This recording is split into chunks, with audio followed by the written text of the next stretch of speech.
My junior year in college, I was walking to class in Harvard Yard, carrying books under my arm. I encountered a man wearing white painting clothes and carrying a ladder. As I struck up a conversation with him, he put the ladder down on the ground and seemed happy to speak with a student. His name was Sonny Gordon, and he came from Trinidad. He told me he was one of very few painters of color employed by the university, and he had noticed a troubling pattern. Harvard was hiring experienced painters, almost all of them black, and calling them helpers, giving them the same work as the journeymen, but paying them much less. He ended up inviting me and a couple other students to his apartment in the South End of Boston a few days later to tell us more about it and answer any questions we had.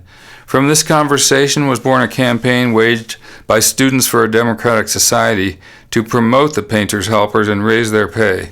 As part of that campaign, Sonny and two other painters ended up speaking in Sanders Theater to a crowd of about 800 students. Also, the Radical Arts Troupe launched a new song, which we called The Battle of the Painters' Helpers.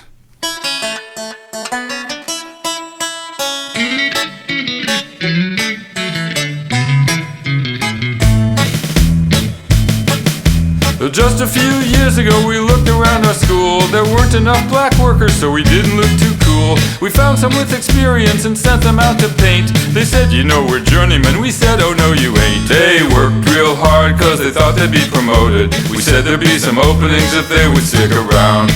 To their jobs they were all devoted, but now that they've caught on it's getting hard to keep them down. We ran through committees and we ran through procedures. We ran through some channels where we'd never been before. We kicked out some students, we hassled some workers. We gotta figure out a way to keep them off our door.